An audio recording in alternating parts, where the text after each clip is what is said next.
अस्सलाम वालेकुम नाज़रीन, जैसा कि आप जानते हैं कि हमारे माशरे में इंसाफ लेना बहुत ही मुश्किल काम है और उस वक्त नामुमकिन हो जाता है जब हमारे जजेस किसी के डर या दबाव में काम कर रहे हों। जैसा कि आप जानते हैं कि हमारे 6 जजेस ने बैरूनी मुदाखलत के बारे में सुप्रीम कोर्ट को ख़त लिखा। इसकी इंक्वायरी के लिए सुप्रीम कोर्ट के जज हुकूमत पाकिस्तान ने मिलकर एक कमीशन बनाया, मगर इस कमीशन पर भी बहुत से शक व शुबहात का इज़हार किया जा रहा है। आइए जानते हैं नजम सेठी की ज़बानी। साहब, जिन बोतल से बाहर आया है उसको वापस बोतल में बंद करना है। हो जाएगा? नहीं हो सकता। नहीं हो सकता। फिर क्या किया जाए? फिर बोतल तोड़ दी जाए। बोतल तोड़ दी जाए। ताकि ये आज पैमाने हटा दो यार। हाँ, बिल्कुल हटा तो पैमाने तो पता नहीं हटाए या नहीं हटाए, लेकिन कमीशन बन गया।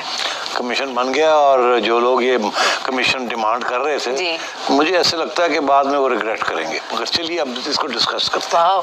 आपने तो प्रेडिक्शन पहले ही दे दी कि वो रिग्रेट करेंगे। अच्छा, वो क्या करेंगे वो बाद में आता मरहला जो अब हुआ कैबिनेट ने किया शहबाज शरीफ साहब की, वो ये कि उन्होंने एक कमीशन बनाया और इसका हेड बना दिया जस्टिस तसद्दुक Hussain Jilani, retired chief justice हैं। 2013-14 में वो रहे चीफ जस्टिस ऑफ पाकिस्तान। और इसके साथ साथ TORs भी उन्होंने अप्रूव कर दिए। सिग्निफिकेंस ये है कि ये जो इल्ज़ामात लगाए गए हैं उनके मुकम्मल ये छानबीन करेगा। 60 डेज का 2 माह का टाइम होगा इसके पास। वो ये देखेगा कि जो इल्ज़ामात हैं वो दुरुस्त हैं या नहीं है, और ये भी तयन करेगा कि क्या कोई अहलकार बराह रास्त मुदाखलत में मुलव्विस था। किसी और मामले की जांच करने का इख्तियार भी इस कमीशन को होगा और तहकीक करके हक़ाइक़ की बुनियाद पर किसी एजेंसी, महकमे या हुकूमती इदारे के खिलाफ कार्रवाई तजवीज़ करेगा। ये एलामिया था कैबिनेट का। बहुत से सवाल उठ रहे हैं। ये जो मैंने TORs में से कुछ आपके सामने रखे, वो रखे इसलिए कि मुझे आपकी इंसाइट चाहिए इस पे कि इनका क्या मतलब है। लेकिन उससे पहले आप ये बताइए कि ये इंतखाब कैसा है। देखिए, ये जज हजरात ने तो सुप्रीम जुडिशल काउंसिल से रिक्वेस्ट की थी ना कि आप राय दें कि क्या होना चाहिए। तो उसके बाद फिर चीफ जस्टिस साहब और उनके साथी और प्राइम मिनिस्टर साहब और उनके साथी बैठ गए और फैसला ये हुआ कि एक कमीशन बनेगी। और प्राइम मिनिस्टर साहब जो हैं वो चीफ जस्टिस साहब के साथ मशावरत करके तो किसी को हेड कमीशन का हेड लगाएंगे, किसी रिटायर्ड जज को। ये फैसला वहाँ हुआ। तो पहले ही जैसे ये फैसला हुआ तो यहाँ कुछ तबसरे शुरू हो गए कि ये चीफ जस्टिस साहब को खुद करना चाहिए था, सुओ मोटो नोटिस लेना चाहिए था, खुद कमीशन बनानी चाहिए थी जज हजरात की, और ये हुकूमत के पास क्यों गए हैं? तो क्योंकि पावर तो है चीफ जस्टिस साहब के पास।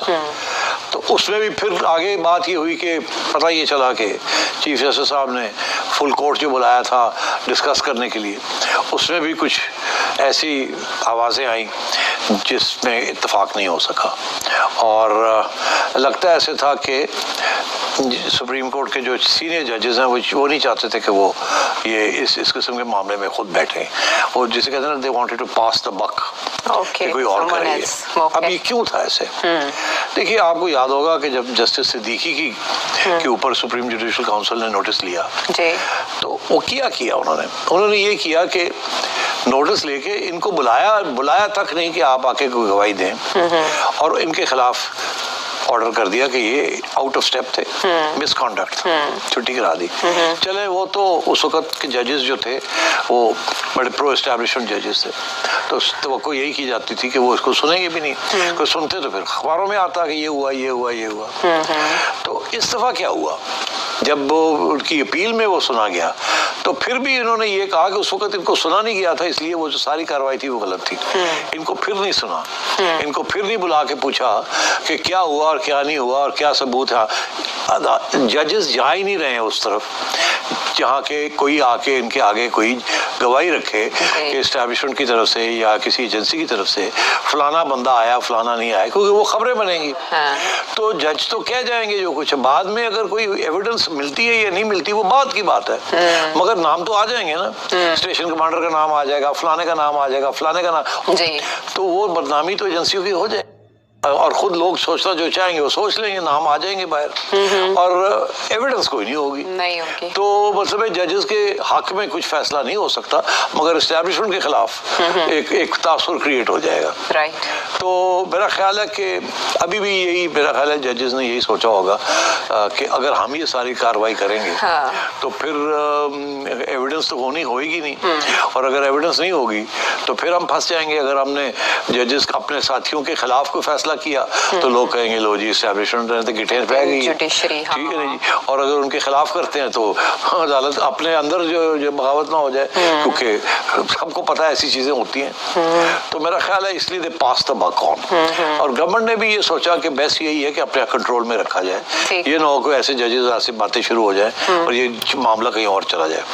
इसलिए उन्होंने सोचा कि हम एक कमीशन बना देते हैं, TORs बना देते हैं और जल्दी से जल्दी इसको कहते हैं खत्म करें, क्योंकि जितनी देर लंबी होगी तफ्तीश की बातें बाहर निकलेंगी। जी, तो इतने दिन में हो जाएगा काम जितना बखेड़ा है? तो इससे यही समझ आ रही है कि निपटाना है इसको। अच्छा। मिट्टी पानी है। अच्छा। और मौका नहीं देना कि कोई बातें ज्यादा बाहर आए। तो यही कि जी बस सुन लिया, एविडेंस कोई नहीं मिली, तो बातें बड़ी थी, हो सकता है इसमें हकीकत हो, मगर एविडेंस कोई नहीं थी, इसलिए हम कुछ नहीं कह सकते।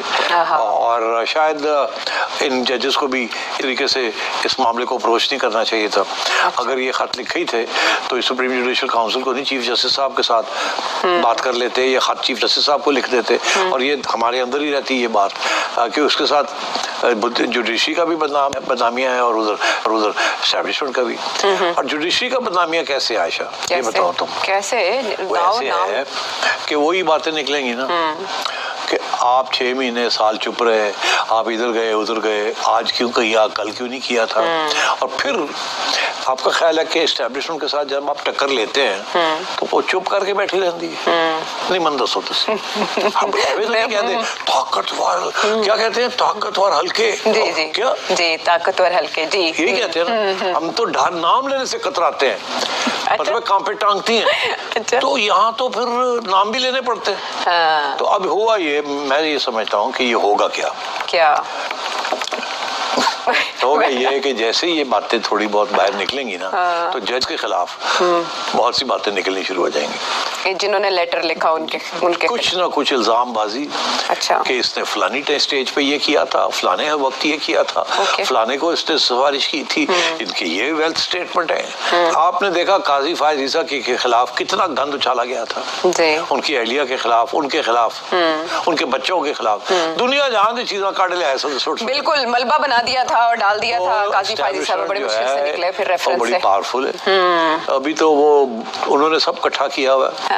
ये 6 जजेस है ना, उनके पास तो 12 जजेस क्या, उनके पास पिछले भी थे, अगले भी थे, जड़े आण वाले भी ने, वो भी फाइनल आके बैठे। अच्छा। तो वो मतलब है फाइनल दे विच अद्धा काम जड़ा नंबर 2 होता है। ओके। ठीक है, बिकॉज वो जिस लेवल के लोग फाइल का पेट भरते हैं, वो उनके पास वो इतनी कुव्वत ही नहीं होती, इतनी ताकत ही नहीं होती, इतनी इंटेलिजेंस ही नहीं होती कि कोई सही चीजें लिखे। इल्जाम पे इल्जाम। इस मुल्क में जब इल्जाम लग जाता है ना, तो आधे पाकिस्तानी तो कहते इल्जाम सही है, और बाद में तुसी जितनी मर्जी क्लैरिफिकेशन देते रहो, और नहीं जी लिखा गया जी, because we are very cynical people. तो मैं ये समझता हूँ कि इसमें एस्टैब्लिशमेंट के ऊपर कोई दाग नहीं निकलेगा। अच्छा। कुछ नहीं होगा। और ये जो जज हजरात है, इनको और गंदा किया जाएगा। अच्छा, लेकिन जो जज रिटायर्ड जज हेड कर रहे हैं वो कुछ भी नहीं कर सकेंगे? वो कुछ भी नहीं कर सकेंगे। उनका ट्रैक रिकॉर्ड ये है कि उन्होंने आज तक किसी किस्म की कंट्रोवर्शियल फैसला ही नहीं किया, और वो हमेशा जिन्होंने मरम पट्टी कर देने और इधर उकड़ के इधर ले जाने ने। अच्छा। जिलानी साहब का ब्यूटी यही है कि इज अ नॉन कंट्रोवर्शियल जज। मगर आपको तो इससे बेहतर क्या पता कि एक जमाना था, मेरे ख्याल कब की बात, 2018 की बात।